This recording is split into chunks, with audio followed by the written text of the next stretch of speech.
Hello and welcome back to Jacob's Toys. Please do like, share, subscribe and all of those things. All support to the channel is very much appreciated. Let's talk about the Haslab. Marvel Legends' fourth Haslab is of course the Giant Man. And the previous Haslabs we've seen, the Sentinel back in 2020, we had Galactus in 21, we had the failed Engine Vengeance in 22. And then this year, in 2023, we saw the Giant Man revealed. Now, a couple of things to note before we carry on. This is actually the lowest price Haslab that we've seen on offer. The actual asking price is only around the 200 marks. That's £200 if you're in the UK, $200 if you're in America. And they only needed 10,000 backers to put it into production. However, with 12 days left, they are currently only sitting on 5,600 and something backers. So still quite a few numbers off of those minimum backers needed. So why is it that it's not funded? What's the problem? It's the lowest priced one. It's a decent sized Haslab.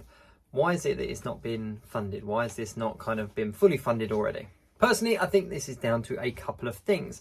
Now, I don't know whether this is going to fund. We've still got 12 days left, and we have previously seen other Haslabs like the Galactus, for example, hit their numbers and exceed their numbers in the final few days. Now, when Galactus went into its final week, it was still around about 1,000 to 800 backers away from its minimum backers needed. With only 5 days left, they hit their minimum backers needed, and then they started to reveal more of the tiers. So Nova was the first tier, and that's all they showed us to start with Galactus. So it wasn't until it was fully funded, her minimum backers required was reached, that they then announced the next tier, which was Silver Surfer. And within 24 hours, that was backed, and they released the next one, which was Morg, and then so on and so on. And it kept being funded. And the Galactus campaign ended up finishing on nearly 31,000 backers. I think the final figure was around the sort of 30,600, 700, something like that. But a huge amount over the 14,000 that they needed. And that all happened within the last week. So within those last 7 days of the campaign,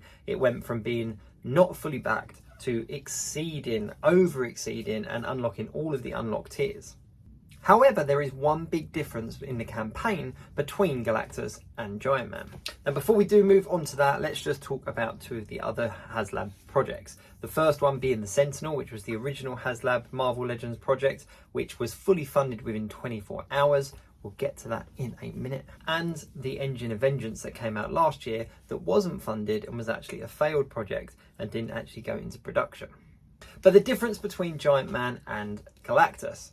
The first one is, of course, the price point. There is £200 or $200 difference between Galactus and Giant Man. Giant Man is only $199.99, whereas Galactus was $399.99. But personally, I think the big difference between the two campaigns comes from two particular places. The first is the actual character itself. Now, both of these figures are quite large figures. However, to have a huge Galactus on your shelf surrounded by 6-inch figures does make sense because Galactus is a huge, imposing character. So the idea of having Galactus that stood well over 30 inches tall is quite a cool thing. Giant Man, although still a big character, isn't something that collectors necessarily want on their shelf, if that makes sense. For me personally, I like to kind of contain my collections so that I have kind of an Avengers collection or a Spider-Man collection, and the idea of Giant Man, I would then have to kind of find a place for him to fit. I'd quite happily just have a shrunk down Giant Man to go alongside Hulk, Captain America and Thor, etc. The other thing is the minimum backers required. So £200, and I'm going to say pounds because I'm English, so although I'm saying pounds, it's also $200 depending where you are, but let's just say pounds for the sake of the video. £200 isn't a lot to ask for. It's a huge 24-inch figure, and compared to the 32 inches that you had for Galactus and the 26.3 inches that you had for Sentinel, a 24-inch Giant Man is still a relatively big figure in comparison to your 6-inch collection. And a £200 mark isn't a lot of money at all when you think that the average price of a wave is anywhere between 130 and 150 depending what kind of wave it is. Throw in as well that some of the 2-packs or some of the deluxes can hit anywhere between sort of 70, 80 pounds as well. £200 for a figure of this size isn't a huge ask. And technically with the window that you have about 45 days to back the campaign. That's essentially 2 months. The average rate of waves of figures being released at their height is almost once a month, if not once every 2 months. So for your average collector, £200 over 45 days isn't a huge ask. However, I think the big problem here is revealing all of the tiers. Now, there are lots of conversations about the tiers and the unlock tiers on these Haslabs, and whether your initial kind of investment is for the figure or for the whole package. However, previous Haslabs do teach us something. With the Sentinel, there was a lot of excitement that went with it. It fully funded within 24 hours. It was the first of its kind. It was a huge Haslab, a huge giant figure to go with your 6-inch collection, and the hype was real. People were massively behind it, and people outside of the US weren't able to back it in those initial days. So for us international collectors, there was the hype and the kind of the excitement of watching the project and seeing whether it was going to be opened up to international market, and kind of counting those days down and seeing how many backers were added. So to the fact that it was fully funded within 24 hours before it even opened up to the international collectors market says a lot, and that's why the numbers skyrocketed. However, something else that was very exciting about that Haslab was seeing the tiers get revealed. So we knew initially what was coming with the whole project, but then because there was such a surge of people backing it, they were then revealing tiers and they were being unlocked. It was kind of like, we're also going to give you this, we're also going to give you this. And it felt very much as a collector and as a backer that essentially they were putting a product out and then they were just throwing loads of extra stuff at you, which made it all very exciting. Fast forward to when Galactus came out and they tried a similar approach. So they only revealed Nova first, and then they said that there was more coming, and there was a lot of speculation about what these extra characters were going to be. Galactus obviously has heralds that go with him, so it opened up to work perfectly with specific figures that went with that character. Were we going to get characters that we haven't had before? Were we going to get retooled characters? Prime example of this is Silver Surfer, is a character that goes hand in hand with Galactus, and the only decent Silver Surfer we've had from Marvel Legends was the Walgreen exclusive that came out years ago. So there was a whole bunch of collectors that were kind of on the fence about paying a higher price for the aftermarket price of that Silver Surfer, that then all of a sudden, you know what, if I added a bit more, I get Galactus, but I'm also going to get Silver Surfer, plus all these other figures. So there was a lot of hype and a lot of excitement in that respect. As the campaign slowly trickled forward, there was a lot of speculation about these tiers, and then in that final week when things started to get hit, they were revealing what they were, to the extent where Morg actually didn't have a prototype and it was just actually a digital render. This made the Haslab Galactus quite exciting in that final week, and there was a lot of hype building up to it. The marketing was very much along the lines of, get it backed, let's reveal some more tiers, we've got this planned, see what else is going to come. But the key difference is that these figures and these tiers tied in perfectly with the project. Going back to Sentinel, there was a couple of figures in there. There was the Bastion figure and there was the female Sentinel, but the other unlock tiers were additional faceplates. There was a damaged head, a master mold head, etc. So there was all these things, but as I said, these were going getting thrown at us, and all of a sudden made your initial investment a lot more for what you were paying. So people were backing it for the Sentinel, but then getting this whole goodie bag of extra stuff. After Galactus was fully backed and all of the unlocked tiers were unlocked, there was a lot of debate and a lot of talk about whether the Haslab price that you're paying is about the initial offering or the full package. Most collectors swang towards the idea of it being the full package, so that, you know, if you're investing $399 into something, you want to see everything that you're going to get for your money so that you can kind of work out the costs. Fast forward then to the next one, which was the Engine of Vengeance, the car for Robbie Reyes. This one unfortunately didn't have the same momentum. It came in at a very high price, and a lot of collectors complained about the price for what it actually was in comparison to two previous large articulated figures. There were collectors out there like myself that really was quite excited about the idea of getting an Engine of Vengeance, but for the most part collectors did complain, and rightfully so. It wasn't the same offering, it wasn't a fully articulated figure. You were very limited with what you could do with it in comparison to an articulated figure. As the days closed in on that particular project, it was obvious that it was going to struggle to get back. So they started to reveal what the tiers were.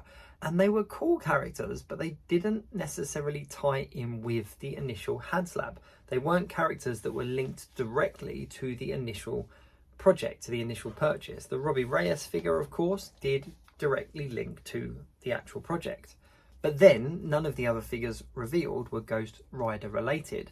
They were all within the kind of demonic bracket of Marvel, but they weren't related to the car. So unfortunately it didn't get backed, and it kind of got shelved along with the Rancor and the Reaver lightsaber as the failed Haslab projects. Bringing us up to today, and that is the current Marvel Legends Haslab Hank Pym aka Giant Man Haslab. At time of filming, as I said, they are currently sitting on about 5,600 backers with a target of 10,000.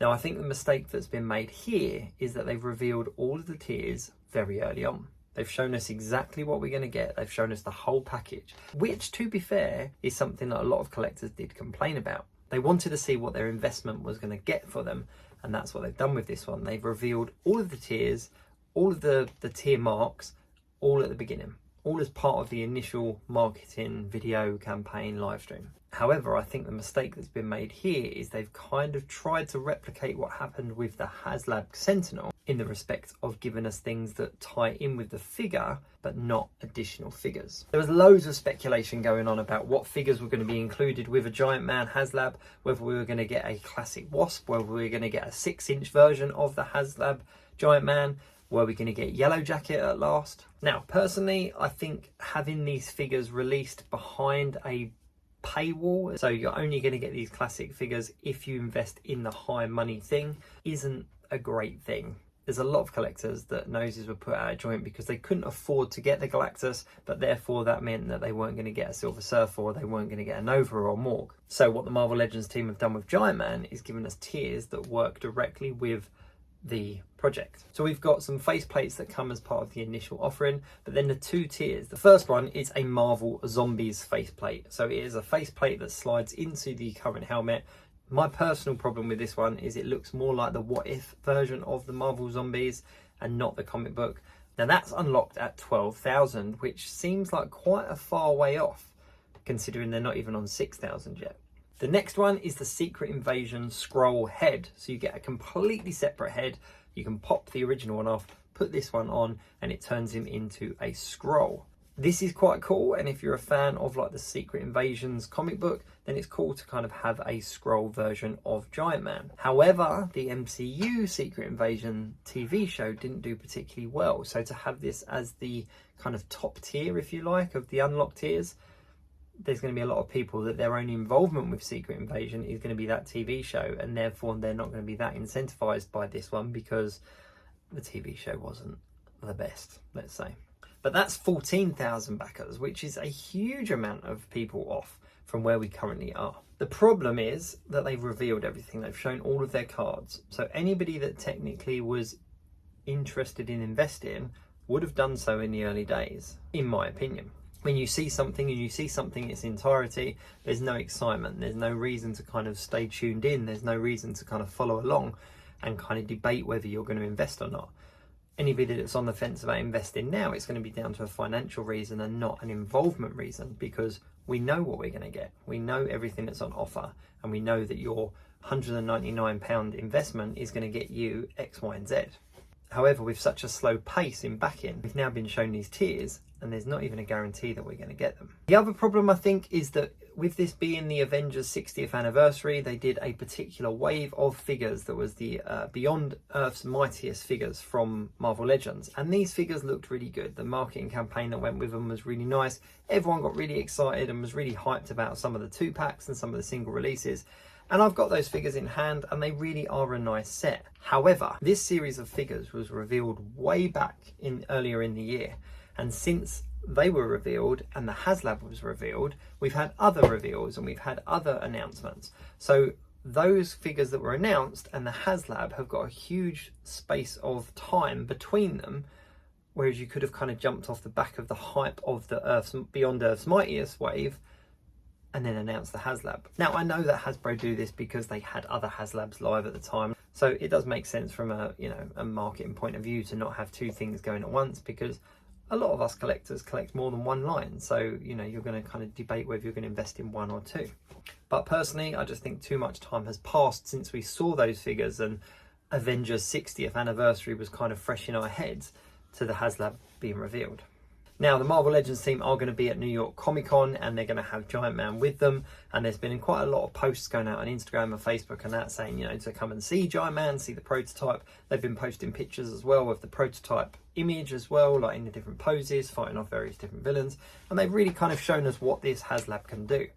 However, they also took the Engine of Vengeance to New York Comic Con last year, and were just met with a lot of controversy. I personally don't think that's going to happen at this year's New York Comic Con. I think that most of the people that are going to see it are going to be relatively excited about it and want to talk about it, because it is a huge articulated Marvel Legends figure at the end of the day. However, with the rate of backers they're getting on a daily basis, if they continue at that speed, it won't be backed in time. But who knows, there may be a surge of people that back at the last minute for the fear of missing out.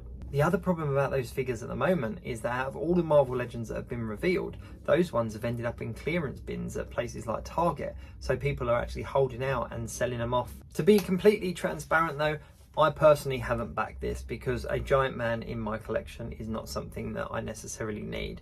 I'm quite happy with the Avengers and the figures that I've got.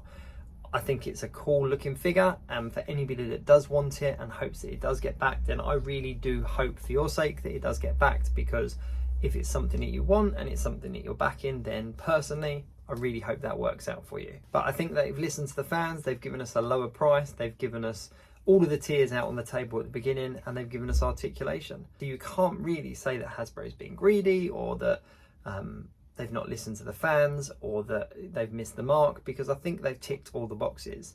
Is there going to be an ace up their sleeve? Is there a secret tier that they haven't revealed? Is there going to be an extra incentive that they throw in the last week just to kind of pull in a couple of more people? Who knows? One thing for sure though, there's only been one other Hasbro brand that's had 2 consecutive unfunded HasLab projects, and that is the Star Wars Black Series line. They had the Rancor that didn't get funded, followed by the Reaver lightsaber that also didn't get funded. However, those 2 consecutive HasLabs are slightly different in the respect that the Reaver lightsaber wasn't something to do with figures, it was actually a replica prop.